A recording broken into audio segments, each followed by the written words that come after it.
오, 금방 오셨네요. 아, 네, 괜찮을 것 같습니다. 이게 카메라를 키면은 또 줌을 켜야 되는데, 그랬을 때 종종 마이크가, 네, 문제가 되더라고요. 그래서 만약에 같이 이야기하면서 하려면 사전에 미리 좀 세팅을 해야 되는 것 같아요. 그래서 오늘은 좀 불편하시겠지만 채팅으로 이야기를 해주시면 좀 감사할 것 같습니다. 지금 아직 사람들이 별로 안 들어와서 오늘 좀 재밌는 곳을 다녀왔어요. 이거는 전데요. 이 사진 말고 좀 더 괜찮은 사진이 있는데 사진을 지금 찾고 있습니다. 그 하라주쿠에 더 메스라는 건물이 있어요. 근데 거기가 1층은 갤러리고 이제 2층은 약간 플래그십 스토어로 사용하는 곳인데 지금 존 퍼슨이 전시를 하고 있더라고요. 저도 알고 간 건 아니었고 그냥 오늘 우연히 하라주쿠 그 캐치 스트리트라는 곳이 있었는데 거기에 그냥 걸어가다가 발견하고 이제 존 퍼슨이 자기가 지금까지 건물 사진 찍은 것들 전시해 놓는데 전시해 놓은 방식이 조금 재밌었어요. 네, 일단 그 더메스라는 건물은 이런 식으로 돼 있는데 콘크리트 박스에서요. 그래서 전 처음에 봤을 때는 안도 건물인 줄 알았어요. 그런데 안도 건물 아니었고 작가는 누군지 모르겠는데요. 근데 여기를 그 스위스 대사관이랑 연관이 좀 있어가지고 저희 사무실에서 JSAA라고 재팬 스위스 아키텍처 어소시에이션이라는 거에 속해 있는데 그래서 이 공간을 좀 리노베이션 아니면은 뭐 좀 이렇게 나중에 쓸 거니까 실측 같은 걸 해달라 해가지고 저도 참여해가지고 이 건물을 좀 예전부터 유심히 봤었는데 오늘 우연히 이렇게 존 퍼슨이 지금 전시를 하고 있더라고요. 그래서 이 왼쪽 공간은 이 높이는 거의 한 6m 정도의 이제 보이드 스페이스인데 이 사실 이 높이가 상당히 낮아요. 사람들이 보이면은 좀 그 스케일감이 알 수 있을 것 같은데요. 여기가 제 생각엔 거의 1800? 2m도 안 되는 폭인데 이제 그곳에 안에 들어가면은 이제 공간이 확실히 천정 높이가 있다 보니까 좀 공간이 극대화 되는 느낌이 있는데 요 안에 있는 요 검정색 돌로 만든 요 부스만 존 퍼슨이 이번에 디자인을 했다고 해요. 되게 인상적이었던 거는 그 어느 것 하나 대충 한 게 없긴 해요. 사실 이 더메스 건물은 제가 좋아하는 이유 중에 하나는 이 콘크리트 타설을 너무 잘했어요. 네, 맞아요. 작아도 단단하죠. 이렇게 가운데에 있는 돌은 이렇게 돌을 다 깬 것 같아요. 깨서 디자인을 하고 그러다 보니까 이 거친 돌의 성격도 들어있고 그리고 그 겉에 있는 것은 이렇게 아까 봤을 때 약간 둘러져 있었잖아요. 둘러져 있는 부분 이렇게 둘러져 있는데 이 매지 하나도 신경 썼다는 게 보이더라고요. 이 존 퍼슨인데 그냥 넘어갈 수 없겠죠. 그래서 여기 이 매지를 여기에 맞출까 가운데에 맞출까 고민을 좀 많이 했을 것 같아요. 그런데 이번에 존 퍼슨의 선택은 이 가운데에 맞춰가지고 좀 베리에이션을 좀 준 것 같고요. 그 다음에 제가 좀 인상적이었던 것은 다른 것보다 이 벤치가 그냥 일반적으로 뭐 원형을 만들어가지고 그 안에다가 뭐 둘러야지 이 정도로 생각할 수 있을 것 같은데 다 자세히 보면은 디테일한 벤치거든요. 그 이 사진을 보게 되면 가운데에 요 뭐 향 피우는 그래서 향이 되게 좋았어요. 이 향 피우는 단을 만들고 이 안에 사람들이 앉는 공간 벤치를 작은 벤치를 만들었는데 이 안에 있는 벤치의 두께 그리고 이 아래쪽의 부분과 위쪽 부분의 두께 그리고 이 겉벽의 아래쪽과 위쪽의 두께 그리고 이게 로테이션이 살짝 되어가지고 이렇게 튀어나왔다 보니까 그 베레이션의 뭐 비율 이런 것들 하나하나를 정말 신경을 많이 썼다는 게 느껴져요. 아, 지금 이렇게 보니까 가운데에다가 매질을 줘야 되는 거를 좀 알겠네요. 그래야지 요 튀어나온 거를 또 이 딱 반에다가 맞춰가지고 의자하고 등받이 한 피스 요 등받이와 의자를 약간 로테이션을 좀 더 비틀어가지고 이제 이렇게 좀 재밌는 형태가 나온 거 아닌가 생각이 드네요. 안녕하세요. 둘 다 돌이에요. 아, 돌 소재를 이 가이더 분이 안녕하세요, 소윤 씨. 가이더 분이 가이더래. 여기를 지키고 계시던 분이 알려주셨는데 제가 돌 이름은 좀 까먹었네요. 근데 일본 돌이라고는 들었어요.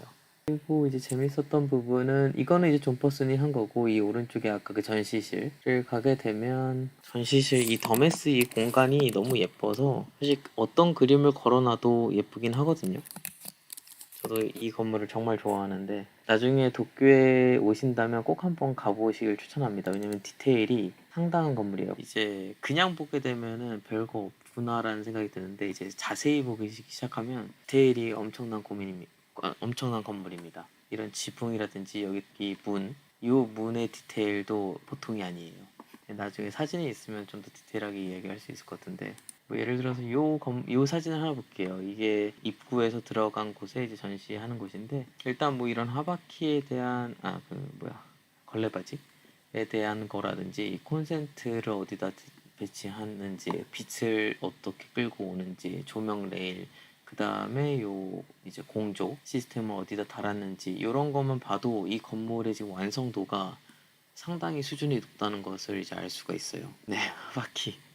뭐 존 퍼스는 사실 뭐 그렇게까지 여기다가 힘을 주진 않았어요. 그냥 자기가 갖고 있는 그 사진들의 흑백으로 만들어가지고 이 1층 전시관 다 채웠는데, 인상적이었던 것은 이 프레임도 진짜 존 퍼슨 같은 프레임들만 잡아놨어요. 그래서 처음에 들어갔을 때는 진짜 이 바닥 색깔과 맞춰가지고 이 회색으로 자기의 흑백 사진들을 잘 보여주고, 그다음에 이제 2층으로 올라가게 되면 거기에는 이런 식으로 이렇게 매달아가지고, 걸레바지는 지금 이 건물에는 없고요. 이 윗부분에다가 공조 시스템을 넣어가지고 다 해결한 것 같아요. 그래서 2층으로 올라가게 되면 이런 이제 조그만 실이 또 두 개가 있는데, 이 문도 정말 매력적입니다. 문을 열 때 기분이 좋아요. 벽에다가 일반적으로 이제 벽에다가 걸어 놔가지고 어떻게 보면 가운데에 그 벤치 하나가 있어서 사람들이 거기 앉아가지고 이런 전시되어 있는 작품들을 볼 수 있는 공간이라면, 2층 같은 경우는 사실 공간이 좀 작다 보니까 그렇게 큰 공간은 아니에요. 그래서 벽에다가 걸어놨을 때 뭐 그렇게 메리트가 있지 않다라고 생각을 했는지 좀 다른 거를 보여주고 싶었나 봐요. 그러다 보니까 이렇게 걸었습니다. 존 퍼슨 같았어요, 이것도. 이 아래에 있는 이 플레이트 하나하나 디테일하게 디자인되어 있는 모습들이, 글씨체라든지 그런 것도 되게 깔끔하게 돼 있어서 존 포슨이다. 존 포슨의 건물은 정말 깔끔하잖아요. 그런 전시가 여기서도 많이 느껴지는 전시였습니다. 어떤 느낌이 들었냐면, 일반적으로 그 전시하는 공간에 들어가게 되면 이제 벽을 보면서 돌아간다는 느낌? 네, 그쵸.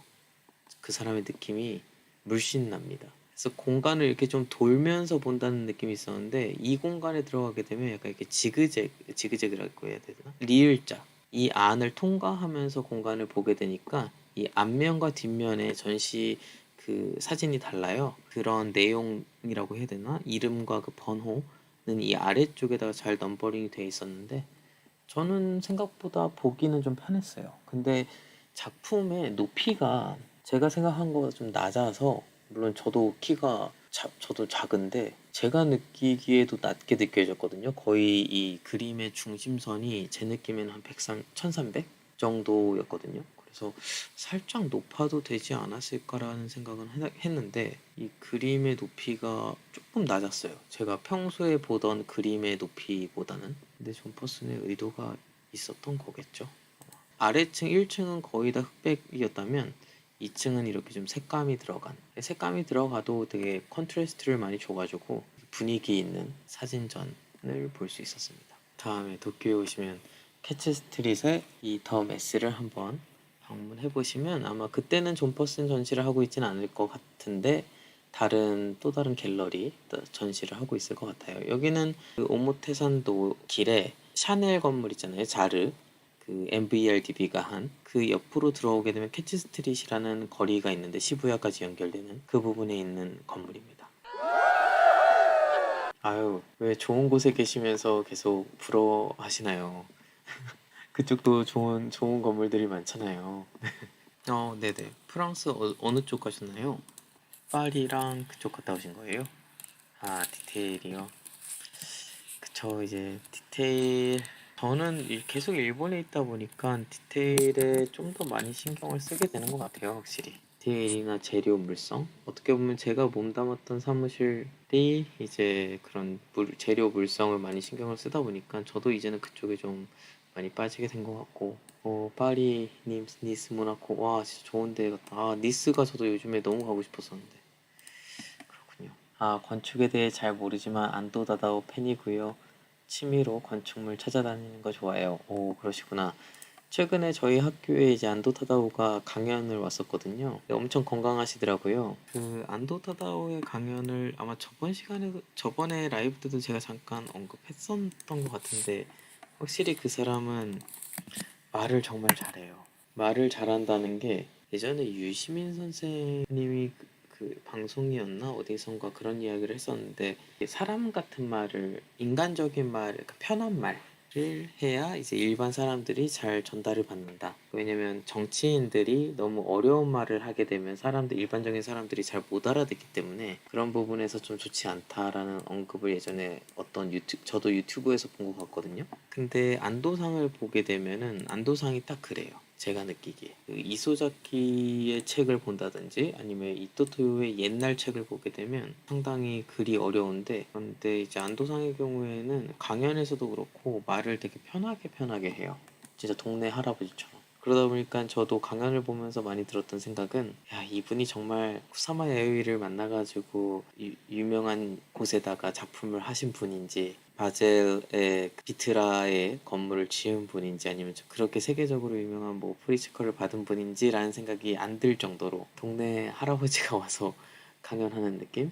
그래서 저게 오사카 바이브인가? 라는 생각을 되게 많이 했어요. 저도 도쿄대 출신이라고 하면 도요이토라든지 쿠마겐코, 아니면은 그 예전에는 히로시 나이토 강연을 간 적이 있었는데, 다들 뭔가 좀 분위기가 있고, 다들 이제 성격이 좀 다르지만 어찌됐든 나 건축가다, 나는 좀 점잖은 그런 전문가다, 이런 어필을 많이 한다면 안도상은 좀 그런 게 많이 없는 것 같아요. 그래서 더 인간적인 부분이 있는데, 뭐 실력으로 그걸 다 커버를 하다 보니까 깜빡 죽죠, 다들. 파리가 실내 있으시면 루이비통 파운데이션 게리 대 피노갤러리 안도. 한번 볼까요? 인홍열님이 이야기해주신 피노갤러리가 이거 맞죠? 최근에 지어져서 저도 최근에 배탁이 여기서 그 패션쇼 하는 걸로 인스타로 본 것 같아요.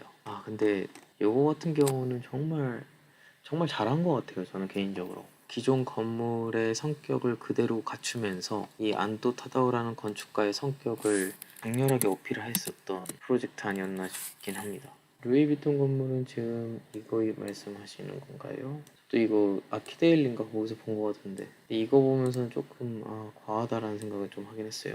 저는 개인적으로. 그러니까 안도 타다오 건물은 이제 제가 일본에 있었고 뭐 한국에 있을 때도 뮤지엄 산이라든지 제주도에 있는 본테라든지 비트라에 가가지고 안도상이 한 건물을 종종 보면서 안도상이 추구하는 건축을 조금씩은 좀 이해를 해가는, 그리고 이 사람이 되게 고집스럽게 여기는 그 디테일한 부분은 이런 거고 공간적으로는 이런 거다라는 거를 조금씩 알아가면서 되게 좋아했던 기억이 있어요. 처음에 전 되게 충격적이었던 건 뮤지엄 산, 그쵸, 한솔 뮤지엄에서 뮤지엄 산으로 됐죠. 거길 갔을 때 그 빛을 정말 잘 쓰는 건축가구나라는 생각을 이제 처음으로 했었던 것 같아요. 제 기억에. 제가 아마 뮤지엄 산이 오픈하고 한솔 뮤지엄이라고 부르던 시기였는데, 오픈하자마자 그 달에 갔었던 걸로 기억을 해요. 이제 벽이 막 물에 반사돼 가지고 벽이 더 막 두꺼워 보이고 더 깊어 보이고, 배치되어 있는 거리가 있을 때 동선에 맞춰 가지고 이 반사되는 것을 다 계산을 정말 한 건지, 그 각각의 자리마다 갖고 있는 다른 경험을 할 수 있게 건물을 디자인했다라는 게 느껴졌었거든요. 물론 거기가 어떻게 보면 단계별로 되게 배치가 돼 있잖아요. 처음에 들어갈 때는 꽃밭이 있고 대나무 죽 통로를 통해서, 대나무 통로라고 해야 될까요? 그 다음 스텝으로 가게 되면 이제 뭐 물의 정원이 있고, 뮤지엄 산을 보고 나중에 보게 되면은 이제 돌의 정원이 있는 걸 통해서 되게 감각을 자극하는 느낌? 근데 저는 그 중에서 그 물의 정원에 들어가서 메인 뮤지엄으로 들어갈 때 그 물과 건물의 배치, 그리고 이제 빛이 떨어지는 거에 따른 그 건물이 어떻게 보여지는지 그거를 안도상이 정말 베테랑이구나라는 생각을 했어요. 근데 이번에 강연에 왔었을 때도 빛을 어떻게 쓰는지에 대해서 많이 이야기를 하시더라고요. 프랑크 게리 같은 경우는 저는 예전에 그 겉모습으로만 본 거는 LA의 디즈니 뮤지엄인가요?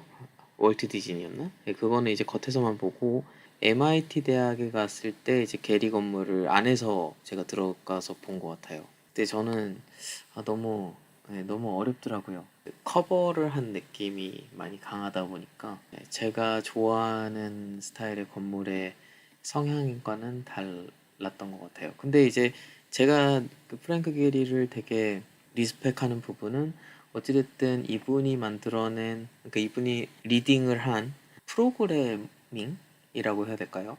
어떻게 저런 형태의 특별한 형태의 건물, 비정형 건물을 만들 때 공사를 어떻게 해야 되며 재료를 어떻게 구현해야 되며 그것을 시뮬레이션으로 어떻게 확인할 것인지에 대한 그 공정 시스템을 잘 구축을 해놓은 거 아닌가라는 생각을 많이 해요. 이제 이 프랭크 게리의 그런 공정 시스템을 바탕으로 지금의 수많은 다른 그 건축가들이 그거를 따라가는 거 아닌가 생각이 들어서 그런 부분에서는 정말 대단한 거 아닌가 생각이 듭니다. 대단하죠.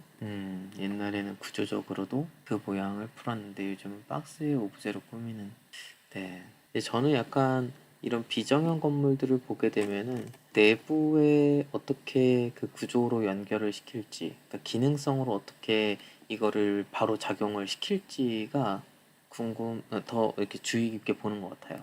그러니까 예를 들어서 지금 이 건물 보게 되면 그냥 이 벽에다가 이렇게 골조를 덧해서 위에다가 약간 껍질을 만든 느낌? 이렇게 되면 실제 이 공간 안의 느낌은 벽 안에 있는 느낌이다 보니까 사실 겉에서 바라보는 이 막의 느낌과는 완전 달라지는 내부 공간의 형태잖아요. 이런 거는 저는 사실 좀 추구하지 않는 것 같아요.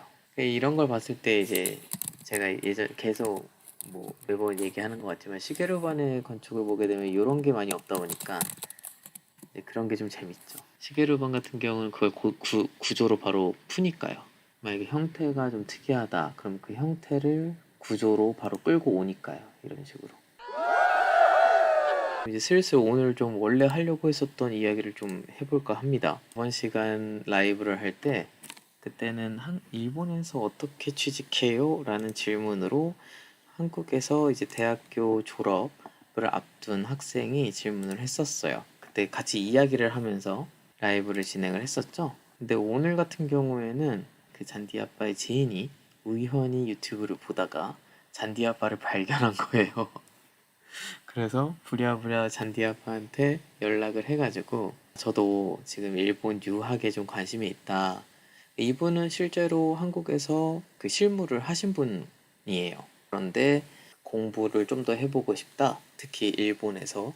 그러다 보니까 이제 잔디 아빠한테 연락을 해서 이제 저한테 메일을 주셨습니다.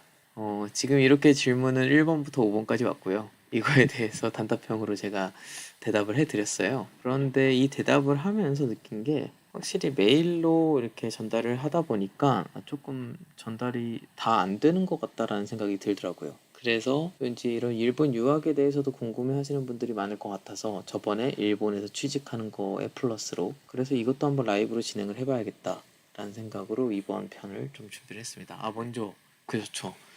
구독자 1000명이 드디어 넘었습니다. 너무나도 감사합니다. 지금 항상 와주시는, 항상 시청해주시는 여러분들 진짜 덕분이에요.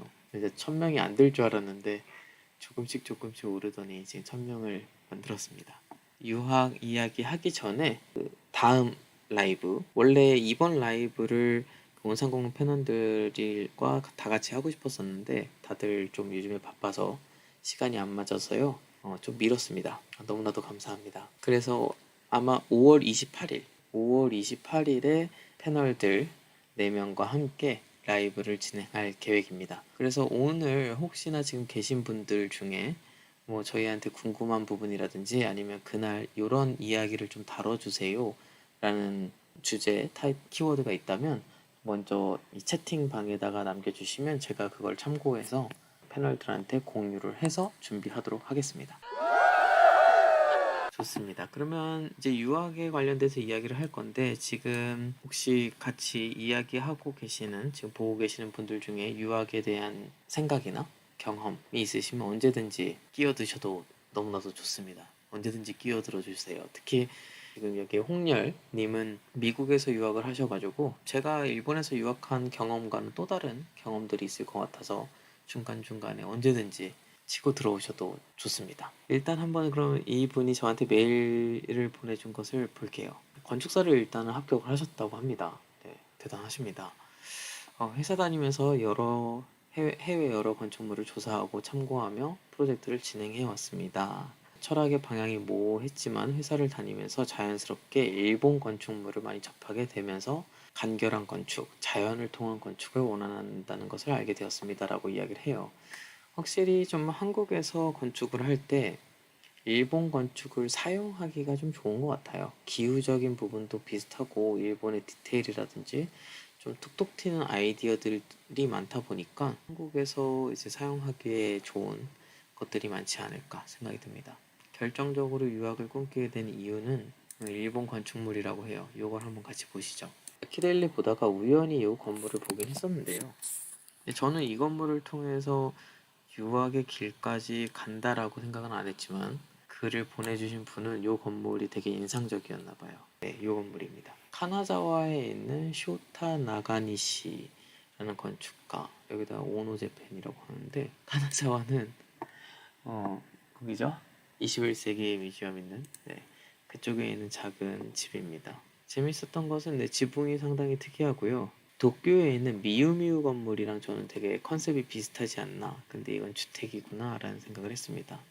지붕이 저렇게 돼 있으니까 안쪽에 있는 공간은 뚫려 있는 공간. 일본의 집에서는 이렇게 천정이 높은 건물들은 사실 많지 않은데 이 건물 같은 경우는 그런 공간을 확보하기 위해서 좋은 아이디어였다고 생각을 해요. 이 부분은 최대한 폐쇄적으로 프라이버시를 1층만 오픈을 하고 뒷부분의 경우에는 이제 햇빛이 잘 들어오게 천장을 창을 만들어 주다 보니까 집이 전체적으로 밝은 분위기를 유지할 수 있었던 되게 좋게 재밌는 아이디어였던 것 같아요. 이 건물을 보면서 되게 많이 일본 건축에 대해서 흥미를 가지신 것 같아요. 그래서 유학을 준비하기에는 이른 나이는 아니지만 더 늦기 전에 일본 석사 유학을 꿈꾸게 되었습니다라고 하셨어요. 아마 이런 분들이 많이 계실 것 같아요. 한국에서 5년제를 졸업하고 바로 유학을 가시는 분들도 많지만 5년제를 졸업하고 일단은 취업을 한 다음에 취업을 해서 뭐 한 3, 4년 정도의 실무를 쌓고 그 이후에 다시 한번 내가 공부를 해볼까? 라고 생각을 하시는 분들이 많을 것 같아요. 그때 고민이 많이 되시겠죠. 내가 지금 가도 될까? 늦은 나이 아닐까? 제 생각에는 늦지 않았습니다. 자기의 꿈을 이룰 수 있는 나이로 언제든지 마음이 다잡혔을 때 가서 2, 3년 정도 투자하는 거는 저는 인생에 있어서 큰 도움이 될 거라고 생각을 해요. 일본 유학 가고 싶어요. 어디든 유학을 생각하신다면 언어를 어느 정도 하고 오시면 좋을 듯 합니다. 그쵸. 요 언어에 대한 이야기가 있는데 그 언어에 대한 이야기가 대표적으로 지금 이 2번에 있어서 2번에서 한 번의 이야기를 해볼게요. 일단 1번부터 한번 볼게요, 그러면. 학교 대학 같은 경우 연구생을 필수적으로 거쳐야 한다는 걸로 알고 있습니다. 혹시 와세다 대학교의 경우에도 연구생을 거쳐야 하나요? 연구생을 거쳐야 한다면 연구생 지원 자격. 일단 도쿄대 연구생을 필수적으로 거쳐야 한다. 제가 아는 후배도 연구생을 거쳤습니다. 근데 그 친구의 경우에는 연구생을 거친 이후에 도쿄대학으로 가지 않았어요. 그 이유는 연구생을 할 때 그 연구실이 그렇게 마음에 들지 않았나 봐요. 그리고 와세다 대학의 경우에는 연구생 거쳐야 하나요? 저는 거치지 않았습니다. 일단 질문에 대한 대답은 이렇게 말씀드릴 수 있을 것 같고요. 지원 자격 요건, 연구생의 경우에는 지원 자격 요건이 크게 없을 거예요. 아마 제가 알기로는 그 대학교 졸업을 한 이후에라면, 그러니까 대학원을 갈 수 있는 조건이 자격된다면 연구생 자격 조건은 쉽게 얻을 수 있을 거예요. 그러니까 연구생으로 오는 게 그렇게 어렵지 않다는 말씀을 드리고 싶은 거예요. 어떻게 보면 연구생이라는 것은 자기의 시간을 투자하는 거라고 보면 저는 가장 쉬울 것 같아요.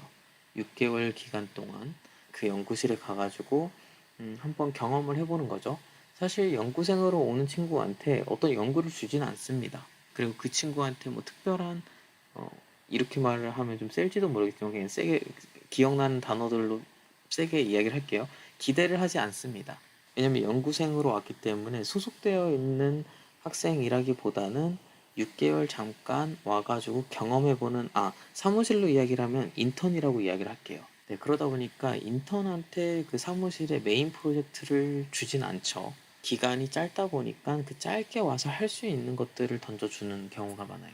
그래서 연구생으로 오게 되면은 이제 메인으로 돌아가는 연구 프로젝트가 있으면 그것을 같이 경험해보는, 네, 한번 발을 담가보고 이런 식으로 하는구나, 그걸 알려줄 수 있는 기간, 그 6개월의 기간인 거예요. 근데 이제 연구생을 거치면 좋은 점은 당연히 이제 이 연구실이 어떤 프로젝트를 하고 있는구나를 파악할 수 있기 때문에 나중에 대학원에 들어갔을 때 바로 실전으로 내가 빠르게 선택을 해서 진행을 할 수 있는 첫 번째 이점이 있고, 두 번째는 이제 언어죠. 네, 확실히 그 일본 언어라든지 일본의 문화를 그 6개월 기간 동안 얻을 수 있으니까 되게 좋죠. 사실 저는 제가 바라봤을 때 연구생이라는 것은 사실 비자를 얻는 방법 중에 하나인가라는 생각을 했었어요. 예, 미리 가가지고, 그러니까 어디 어학연수를 위해서 학원에 등록하는 게 아닌 학교 연구실에 바로 소속을 해서 그 비자를 받아가지고 일본의 경험을 조금이라도 먼저 해보는 거, 좀 더 익숙해지는 거 아닌가. 그러다 보니까 저것을 꼭 필수적으로 해야 된다라고 저는 여기진 않아요. 그래서 저는 안 했습니다. 2번을 한번 볼게요. 현재 일본어는 초급부터 배우고 있습니다. 대학원 입학 시험을 통과하려면 어느 정도 일본어가 돼야 하나요? 네, 어떤 코스로 일본어를 배웠는지 알 수 있을까요? 초반, 준비서부터 대학 입학까지 기간은 어느 정도 걸렸나요? 네, 일단 일본어 대학 입학 시험에 통과하려면 일본어는, 네, 어느 정도 해야 되는데 영어로 진행을 해도 됩니다. 와세다의 경우에는 아마 도쿄대의 경우에도 영어로 진행을 해도 저는 문제는 없을 것 같아요. 그런데 결국에는 연구실에 와가지고 생활을 하게 됐을 때 일본어를 할 수 없으면은 습득이 되게 느려요. 영어로 소통을 하면은 살 수도 있고 연구도 할 수도 있고 어떻게 굴러가긴 굴러가요. 하지만 이 일본에 와서 일본어를 하지 않으면 그 깊이 있는 연구를 할 수가 일단 없고요. 그 다음에 나를 가르쳐주는 그 선생님도 결국에는 일본어가 이제 메인이기 때문에 되게 그 사람의 깊은 대화를 일본어로 캐치를 해야 이 사람의 건축의 스타일이라든지 그런 걸 파악할 수 있습니다. 책을 봐도 당연히 일본어로 된 책들이 많을 거 아니에요. 번역된 게 당연히 적을 테고. 그러다 보니까 그 일본어를 할 수 있어야 그런 좋은 책들을 많이 볼 수가 있는 거고, 뭐 앞서 이야기했던 강연들도 항상 통역이 붙는 게 아니기 때문에 일본어를 해야 그런 강연들을 갔을 때 이 건축가가 갖고 있는 이야기들을 많이 들을 수 있는 것 같아요. 그러다 보니까 일본어를 해야 합니다. 그 나라의 언어는 해야 돼요. 유학을 어디로 가시든. 일본어를 어떻게 저 같은 경우는 사실 저는 일본어 공부를 정말 준비를 안 하고 온 케이스예요. 저는 한국에 있을 때 지금 이 와세다 교수님과 그 전부터 약간 친분이 있었는데 그 워크샵 같은 걸로 그때도 이제 소통을 좀 영어로 하다 보니까 이제 교수님과 소통만 되면 되는 거 아니야 라는 되게 얄팍한 생각으로 일본 이 와세다 대학에 간 것 같아요. 그래서 초반에는 사실 큰 문제 없이 생활을 했었는데 이제 일본어를 제가 꼭 더 열심히 공부를 해야겠다라고 느꼈던 건 이제 프로젝트에 참가를 해서 그 쇼도시마라는 섬에 들어갔는데 섬에서 이제 며칠 살았어요. 그런데 그 섬 사람들이랑 얘기가 안 되는 거예요. 이 프로젝트는 로컬 프로젝트고 그 로컬 주민들이 무엇을 요구하는지 무엇을 원하는지를 들어야 그거에 대한 디자인이 나오고 건축을 할 수 있는데 제가 그거를 항상 건너서 들어야 되는 느낌? 항상 애들은 그 학생들은 수고를 했던 거죠. 그런데 그 수고가 정확한 이야기인지도 사실 가늠이 안 돼요. 왜냐면 그 통역을 해주는 이 친구의 영어가 이제 퍼펙트한 것도 아니고 심지어 제 영어도 퍼펙트한 것도 아니니까 이제 그런 거에서 되게 어려움이 있었던 것 같아요. 그때 이제 출장을 갔다 온 이후에 안 되겠다. 일본어 공부를 내가 확실히 좀 더 열심히 해야겠다. 라는 마음으로 조금 더 열심히 했던 것 같아요. 뭐 그렇다고 해서 지금 뭐 일본어가 완벽하다 뭐 그런 것도 아니지만 그래서 일본어는 일상생활, 일상 대화는 어느 정도 될 줄 아는 정도가 되면 유학하기엔 확실히 좋을 겁니다. 언어가 빨리 되면 빨리 될수록 배우는 기간이 단축된다고 말씀을 드리고 싶어요. 이 일본의 문화도 더 빨리 습득할 수 있고요. 그 연구실에서 알려주는 이야기들도 더 빨리 습득할 수 있다 보니까 그 시간들이 단축되는 것 같아요. 그래서 언어는 많이 준비해야 되고요. 이제 학교에 들어가게 되면 사실 학교에서 언어 프로그램이 잘 갖춰져 있어요. 예를 들어서 건축학과 수업 제외하고 학교에서 그 일본어 수업을 강좌로 들을 수 있거든요. 그러다 보니까 그런 걸로 들으면 괜찮을 겁니다. 예, 저 같은 경우에도 한 학기 일단 들었고요. 그 이후에 저는 좀 외적으로 일본어를 많이 공부를 하려고 찾았던 것 같아요. 예를 들어서 과외 선생님을 구한다든지. 그다음 저 같은 경우는 한국어 학원에서 이제 일본 분들한테 한국어를 가르쳤는데요. 그게 저한테 일본어 공부가 엄청 많이 됐었던 계기였어요. 일본 분들한테 한국어를 가르쳐야 되는데 초급 분들한테는 어쩔 수 없이 일본어로 제가 가르쳐야 됐었거든요, 한국어를. 그럴 때 이제 가르쳐야 되니까 일본어 공부를 엄청나게 조금 더 빡세게 열심히 했었던 것 같습니다. 그렇고 이제 3번을 좀 보게 되면 입학 전형을 보면 영어는 토익, 토플 둘 다 가능하다고 들었습니다. 저 같은 경우는 토플을 했고요. 점수는 미국 대학처럼 그렇게 높지 않았어요. 네, 보통 적은 점수, 네, 높은 점수 아닙니다. 충분히 높은 점수 아니어도 일본의 대학은 큰 문제 없었던 것 같아요. 하나 말씀을 드리면 와세다 대학의 경우는 그 대학원 들어갈 때 시험을 보거든요. 과목별로. 이 연구생을 하면 좋은 게 그 시험 문제를 어느 정도 뭐라 해야 되죠? 예상 문제지를 이 연구생들끼리 아니면 그 선배들한테 좀 들어요. 소스를. 작년에는 뭐 이런 문제가 나왔어 라든지 아 요즘에 뭐 요 교수님이 요런 거를 좀 화두로 항상 수업 시간에 이야기를 해 막 이런 식으로 소스를 좀 얻을 수 있는데 그런 거를 얻고 시험을 보는 게 확실히 좋긴 할 것 같네요. 4번을 좀 볼게요.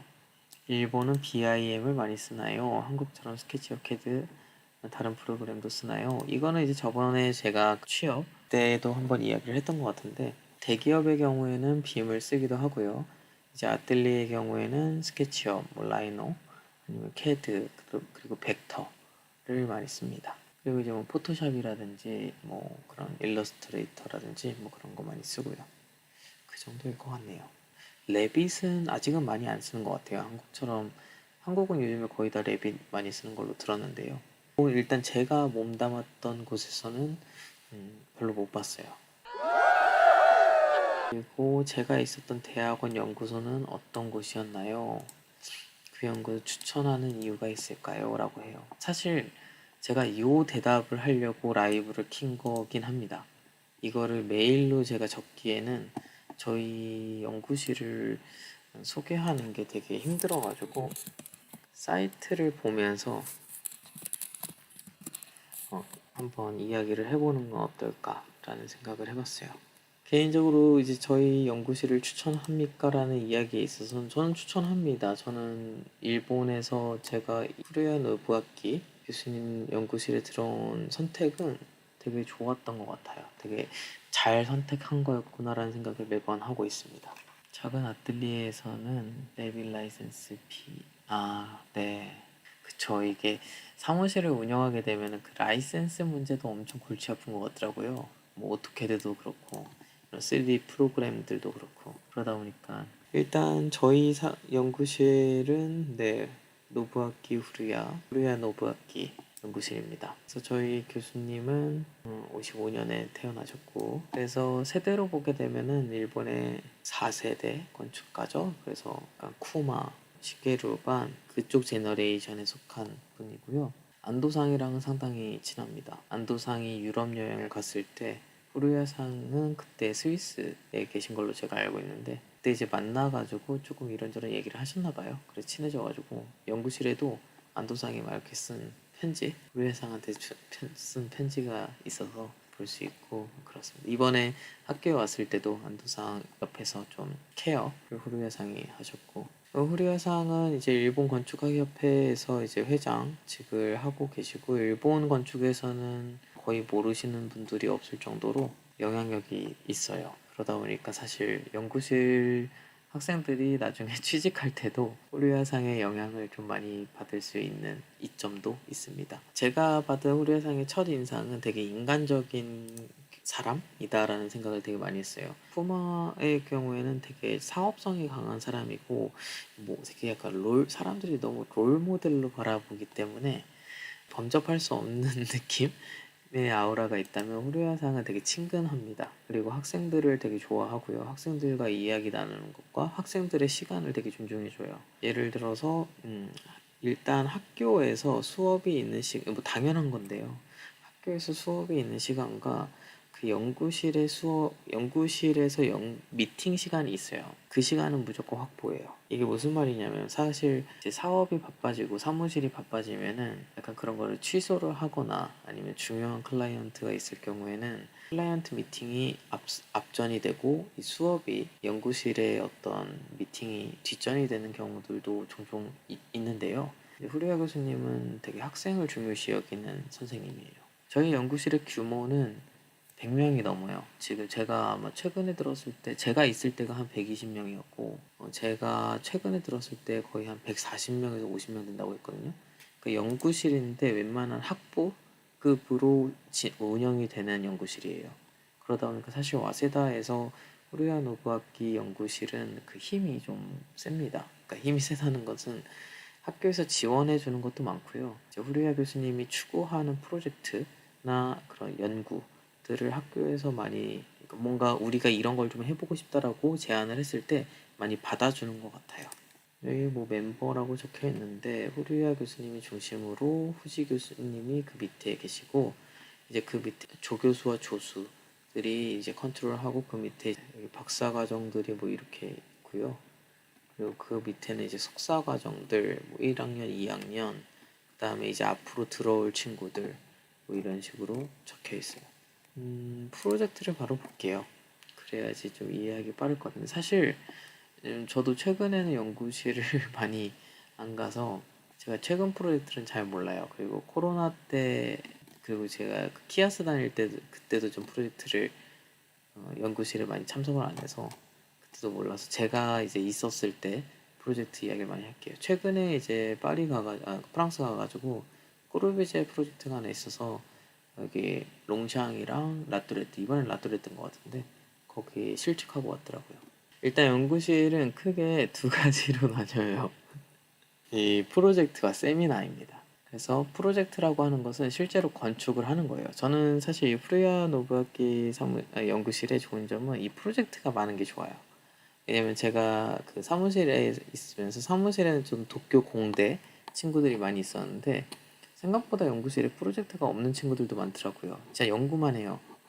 근데 이 프로젝트라는 것은 실제 지역 사회를 살리기 위해서 그곳에 가가지고 뭔가 만들어주고, 어디 뭐 리노베이션을 해준다든지, 아니면 어디 인스톨레이션, 뭐 디자인 위크에 가가지고 인스톨레이션을 한다든지, 아니면 어떤 기업이 어떤 재료를 쓴다고 했을 때 이번에 이런 신소재가 나왔다. 이 신소재를 갖고 무슨 프로젝트를 할 수 있을까? 벤치를 만든다든지, 뭐 간판을 만든다든지, 뭐 그런 프로젝트를 연구실에서 진행을 하는 거예요. 이런 프로젝트들이 상당히 많아서 이것을 실제적으로 할 수 있다 보니까 되게 좋은 것 같아요. 예를 들어서 이 지금 모리 프로젝트, 모리 갖고 모리 학교, 숲의 학교 프로젝트라는 것은 산이 하나 있어요. 산. 그래서 그 산의 처음 시작은 마국간 롯지였어요. 롯지를 이제 디자인하는 거였는데, 이제 그 처음에는 그걸로 시작을 했다가 그 다음에는 뭐 이런 벤치를 만드는 거라든지, 뭐 쉘터를 만드는 거라든지, 그 산을 다 꾸미는 프로젝트가 그 다음에 진행이 되는 거예요. 예를 들어서 이런 건 맛들이 우난 프로젝트라고, 맛들인데 여기가 이제 하나의 쇼텐가이인데, 이제 거기에다가 이런 테이블을 이렇게 펼쳐주니까 사람들이 이제 아침을 먹고 자기가 어떤 물건을 갖고 나온다든지, 뭐 바자회가 여기서 열어진다든지, 그 지역을 어떻게 활성화시킬 수 있는지, 뭐 그런 거를 이제 학생들이랑 같이 가가지고 꾸미는 거예요, 마을을. 이런 프로젝트도 매년 있고, 네, 여기는 그 세토우치 나오시마 옆쪽에 있는 섬인데요. 그 세토우치 트리엔날레로 저도 여기도 그 섬 중에 하나인데, 요구 조건은 이 산에서 멧돼지가 내려오니까 멧돼지 막을 수 있는 바리게이트를 만들어 달라. 근데 이제 저희가 이 사이트를 봤을 때 이 바다가 너무 예뻤기 때문에 바다도 바로 볼 수 있는 벤치를 만들어 보자. 그래서 이런 아이디어로 뒤쪽에서는 멧돼지를 막고 앞에서는 사람들이 앉아가지고 벤치로 사용할 수 있게끔. 근데 그것만 하는 게 아니고 여기에 이제 탁해 그 대나무가 많다 보니까 이런 걸로 전등을 만들어서 이 지역에서 이렇게 파티 맛집이가 일본에서 많다 보니까 이런 거를 한다든지 이런 게 이제 프로젝트예요. 그래서 헌집이 있는데 이 헌집을 어떻게 리노베이션 할지. 재밌었던 것은 이 시골이다 보니까 이나카라서 여기 빈집이 되게 많았어요. 그러다 보니까 그냥 한 집을 저희한테 주면서 여기서 생활을 하라고 그런 식으로 진행이 됐는데 그런 게 되게 재밌죠. 대학원에서 얻을 수 있는 되게 좋은 경험이라고 생각을 해요. 이거 같은 경우는 이제 저희 연구실과 일본 그 도쿄에 있는 대학교 한 세 군데인가 네 군데 정도의 연합 프로젝트예요. 그래서 일본에 있는 약간 그런 외곽 지역의 빈 학교들을 어떻게 리노베이션 할지. 그 위에 있는 이거 같은 경우는 치바에 있는 거고 이 아래에 있는 거는 니가타 쪽에 있는 곳인데 그래서 약간 숙소, 숙박시설로도 만들기도 하고 이 위에 있는 것 같은 경우는 이제 막 어, 슈퍼마켓? 그 지역 사람들의 좀 이렇게 마켓이 별로 없다 보니까 슈퍼마켓을 제공해 준다든지 이제 여기서는 1년에 한 번씩 저희 연구실에서 큰 그 세미나를 해요. 그래서 안에 이제 오후로 목욕탕 같은 것도 디자인을 해놨고 이 2층에 있는 공간은 매번 저희가 디자인 그 전시를 바꾸고요. 요 나무 같은 경우는 요 지역에서 나는 나무인데 요거를 매번 갈아줘요. 썩거든요.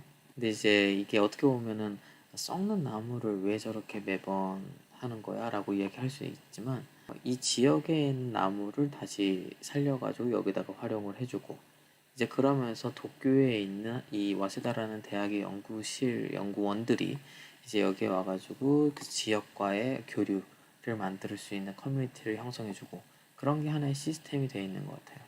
이게 그 2층에 있는 부분을 좀 디자인한 거. 그래서 그때 뭐 이건 일본의 그 지도 모습이었고 뭐 여기 여러 가지 뭐 박스도 만들고 칠판도 만들고 막 그래요. 저는 여기 있습니다. 네, 정말 옛날이네요. 요거는 이제 치바에 있는 학교였는데 치바라는 곳이 레저 스포츠로 요즘에 유명해요. 골프장도 많고 이제 바닷가도 있고 그다음에 하이킹도 많이 하다 보니까 그래서 여기 2층은 숙박시설로 하고 1층은 이 지역에서 파는 레스토랑이라든지 뭐 그런 사람들이 여기 들어와 가지고 판매를 합니다. 이곳에서는 후루야상 그 60번째 생일 또 여기서 그때 했었어요. 저는 여기 있습니다. 네. 뭐 이런 프로젝트도 있고 네 프로젝트는 엄청 많아요. 저는 요 나라 프로젝트를 해본 적이 있는데 나무를 어떻게 쓰는지도 막 배워요. 나무를 몇 년 된 나무를 잘라야 되는 거고 그리고 그 나무를 뭐 옥션에 내서 어떤 부위를 팔고 어떻게 가공을 해야 되고 그런 거를 이제 연구하는 거거든요. 그래서 어떤 부위가 가구에는 필요하고 어떤 부위가 나무젓가락에 사용되고 네, 이 껍질은 어떻게 쓸 거며 막 이제 그런 걸 연구하는 프로젝트인데 그런 것도 있고 도쿄 디자인 위크는 재밌었던 프로젝트였는데 1년에 한 번씩 진구마에 쪽에서 학생들과 기업들이 이렇게 자기네들이 갖고 있는 디자인들을 선보이는 이벤트가 있었는데 제가 참가했을 때 옆에 있는 학교에 파빌리온이 불이 타서 아이가 한 명 사망하는 사고가 있었어요. 그래서 그 이후로 도쿄 디자인 위크는 없어졌고요. 그렇게 없어진 이후에 도쿄 디자인 아트라는 게 생겨가지고 이제 그거 같은 경우는 학교는 제외하고 이제는 회사에서 진행을 많이 하는 것 같아요. 그래서 제가 그 키아스에 있을 때 2020년도 디자인 아트에 참가를 했었던 걸로 기억을 합니다. 이게 이제 프로젝트의 대략적인 이야기예요. 그래서 여기서도 이제 알 수 있겠지만 저희 연구실의 프로젝트는 좀 이렇게 지역 사회를 이렇게 재생할 수 있는 활발하게 활성화시킬 수 있는 프로젝트들이 많아요. 이거를 말씀드리는 이유는 저희 연구실의 특징은 이런 쪽이에요. 다른 연구실의 특징은 뭐 재료가 될 수도 있고 신소재가 될 수도 있고 아니면 프로그래밍이 될 수도 있고 아니면 도시 계획이 될 수도 있고 그거는 각양각색이에요. 그래서 제가 이번에 질문을 처음 받았을 때 다 질문을 읽고 나서 마지막에 든 생각은 그거였어요. 유학은 좋은데 이분은 어떤 유학을 하고 싶을까가 이제 가장 큰 궁금증이었어요. 어떤 연구실을 찾고 있으면, 그러니까 지금 이분은 도쿄 대학과 와세다 대학을 찾고 있었지만 그러면 안 될 것 같고요. 대학은 사실 그렇게 크게 중요하지 않은 것 같아요. 제 생각엔.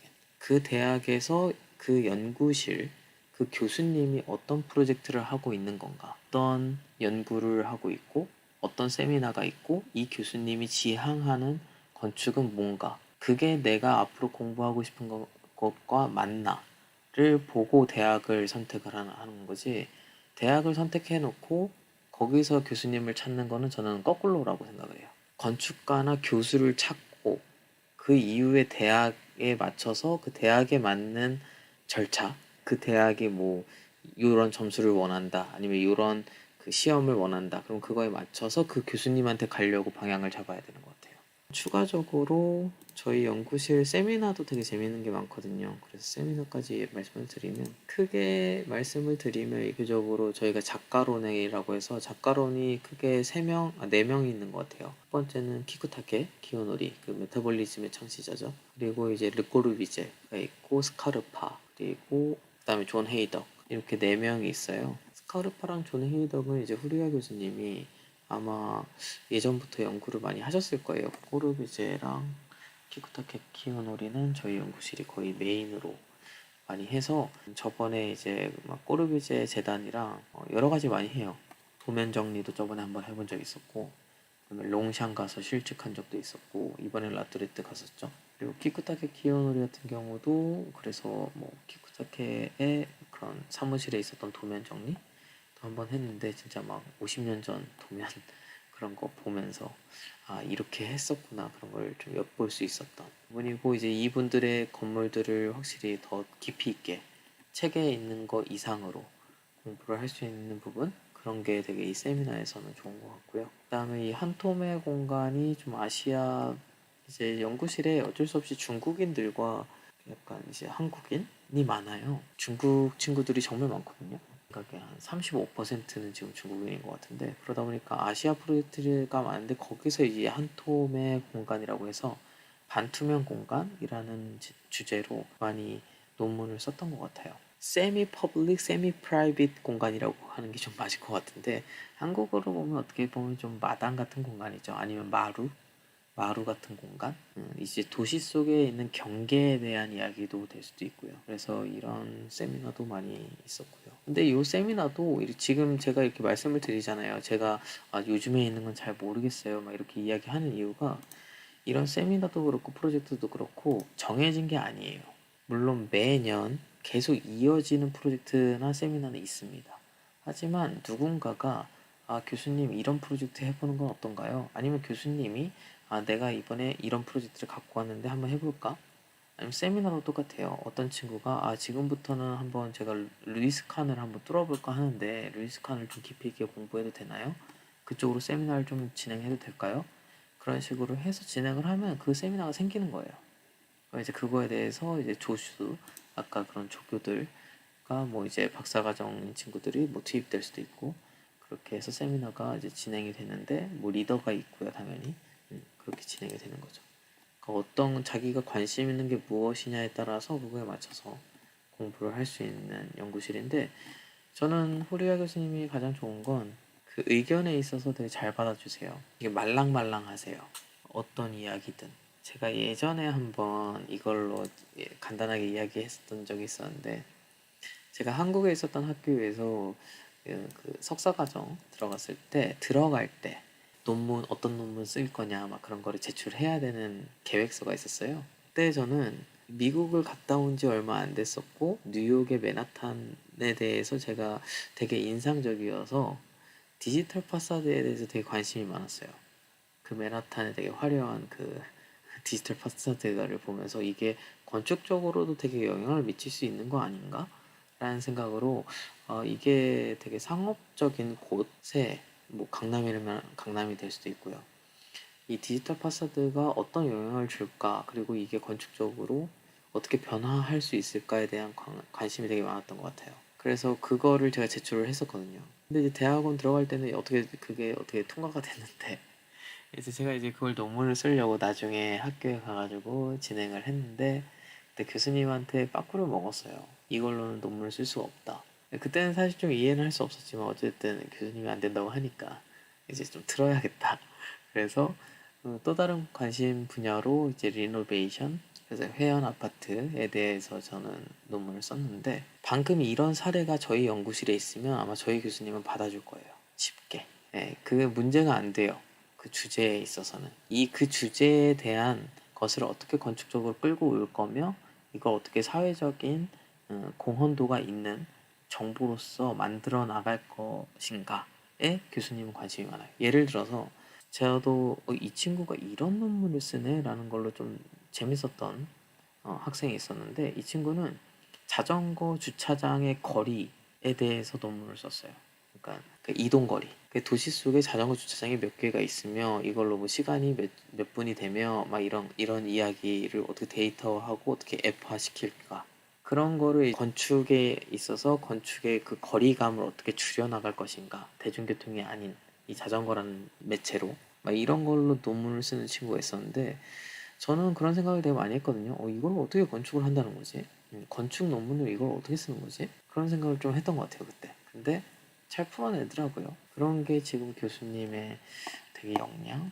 어떤 주제를 갖고 와도 이제 풀어내어 가는 거? 물론 완전 이상한 걸 갖고 온다면 당연히 교수님도 쳐내겠지만 웬만하면 다 풀어나가는 방식이에요. 요코하마 국립대학교 내시자왈에 관련해서 들은 이야기 있나요? 아니요, 저는 요코하마 국립대학교에 대한 이야기는 들은 적이 없어요. 성공하신 분들은 대부분 듣는 사람인 것 같아요. 그쵸? 네. 그렇습니다. 저희 연구실에 대한 이야기는 한 요 정도일 것 같네요. 그래서 오늘 저희 연구실에 대한 이야기를 좀 해봤는데요. 물론 더 이제 막 어떻게 일을 하는지에 대한 거라든지 뭐 더러 많은 이야기들이 있지만 일단 대략적으로 좀 설명할 수 있는 부분은 이 정도인 것 같아요. 근데 저는 사실 저번에 취업에 대한 부분도 그렇고 오늘 유학에 대한 부분도 그렇고 가장 중요한 거는 자기가 각 생각하고 있는 목표와 이제 동기 이 엔진이 꺼지면 안 되거든요. 유학을 하게 되거나 해외에 왔을 때 이제 현타가 오는 경우가 많이 있어요. 그럴 때 엔진이 이제 꺼지면 안 되는 그 강력한 모티베이션이 있어야 돼요. 내가 꼭 이거를 만들 거다 아니면 난 꼭 이걸 배울 거다. 내가 뭐 다른 것들로는 이런 거 저런 거 힘든 부분이 있더라도 이것을 내가 얻는다면 그걸로 된다. 라는 강력한 모티베이션을 갖고 유학을 하시고 뭐 해외에서 취업을 하시고 그런 게 있어야 됩니다. 그렇지 않으면은 아마 많이 힘드실 거예요. 특히나 저는 개인적으로 그 부분을 많이 느낀 게, 네, 의지가 강한. 저는 이제 건축을 좀 좋아하는데, 그래서 건축이 좋으면, 일본 건축이 좋으면, 일본에서 좋은 건축을 많이 볼 수 있고, 배울 수 있으면 되는 거 아닌가라는 생각이 가장 컸던 것 같아요. 사람 관계 뭐 그런 것보다도. 한국도 그렇고, 뭔가 미국에 갔을 때도 사람들이 좀 더 이렇게 오픈하고 편하게 사람과의 대화 그런 게 있다면 일본은 상당히 폐쇄적이에요. 근데 그거에 익숙해져야 되거든요. 근데 한국에서의 그 생활에 익숙해져 있는 사람들은 일본에서 처음 생활을 할 때는 상당히 힘드실 거예요. 왜냐면 예를 들어서 이런 겁니다. 노미카이 회식을 했어요. 금요일에. 그래서 막 신나게 떠들고 막 친해졌어요. 월요일에 출근을 했어요. 연구실에. 근데 우리는 금요일에 만나지 않았던 사람처럼 이야기를 해요. 우리는 모르는 사람인 거예요. 야, 금요일에 우리 막 재밌었잖아. 이런 거 없어요, 그냥. 네, 그냥 자기 할 거 딱 하는 거예요.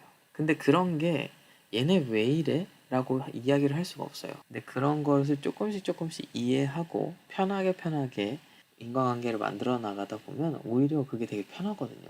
그 시기를 넘어야 되는 시기가 있을 거예요. 아마 지금 일본에 오시려고 하시는 유학이든 뭐 취업이든 이분들이 그 시기를 넘으셔야 되는데 그러다 보니까 저도 이제 주변에서 일본에 오신 분들이랑 이야기 많이 하면 1, 2년 차 특히 1년 좀 넘어간 1년 반 정도 되신 분들이 엄청 외롭다고 많이 이야기를 하시더라고요. 그 이유가 요 문화를 아직 건너가지 못하신 분들이라고 저는 생각을 해요. 근데 이 문화를 딱 건너가게 되면 또 이게 엄청 편합니다. 네.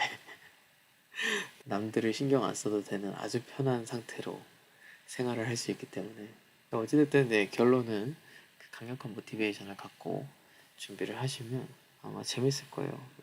재밌다고 하는 것은 저는 일본에서 살면서 느낀 거 가장 큰 것은 할 게 많아요. 할 게. 아까 보여드렸던 프로젝트들도 많고 네, 건축가가 좀 할 게 많은 것 같아요. 이 김동혁 씨는 제가 아는 김동혁 씨인지 좀 궁금하긴 하네요. 미국도 비슷하다고 했는데 뭐가 비슷한 건가요? 아 진짜 회식 한 번 있었어요? 와 그거는 엄청나네요.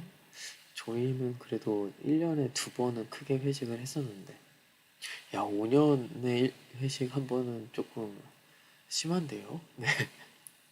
아 그렇구나. 5시 되면 네. 근데 진짜 그런 환경에서 한번 일해보고 싶긴 하네요. 저 같은 경우는 지금 있었던 그 사무실의 환경이 상당히 좋다고 하는데도 10시 반 출근에 보통 8시 반 퇴근이었거든요.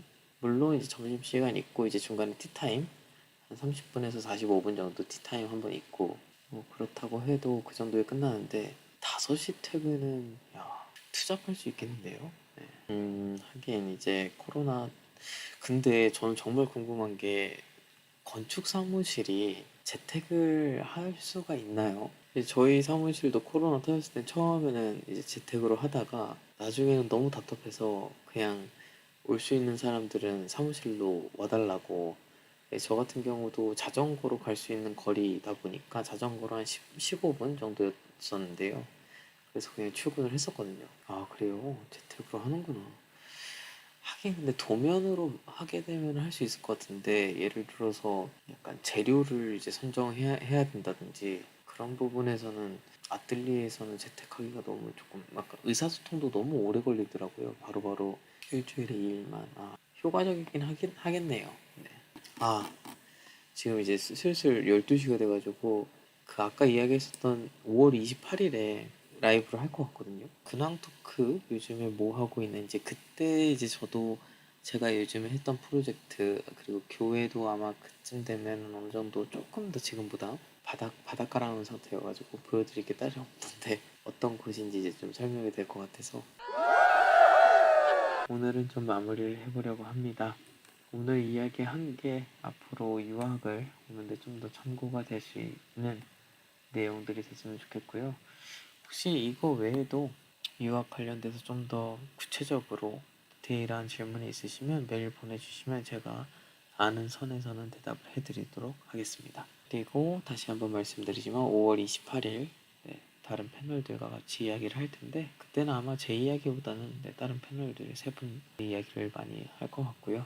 중간중간에 혹시 다른 친구들한테 궁금한 부분 있으시면 댓글로 달아놓으시면 제가 그걸 정리해서 친구들한테 공유를 해 놓도록 하겠습니다.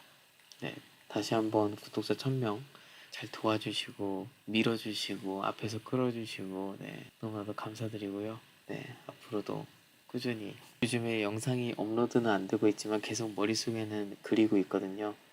빨리 해야지 조금만 더 기다려주시면 조만간 영상이 올라갈 겁니다. 네. 네, 오늘 같이 라이브 참여해주신 분들 너무나도 감사드리고요. 보도록 하겠습니다. 그러면 이것으로 마무리를 좀 해보도록 하겠습니다. 지금까지 건쟁이였습니다.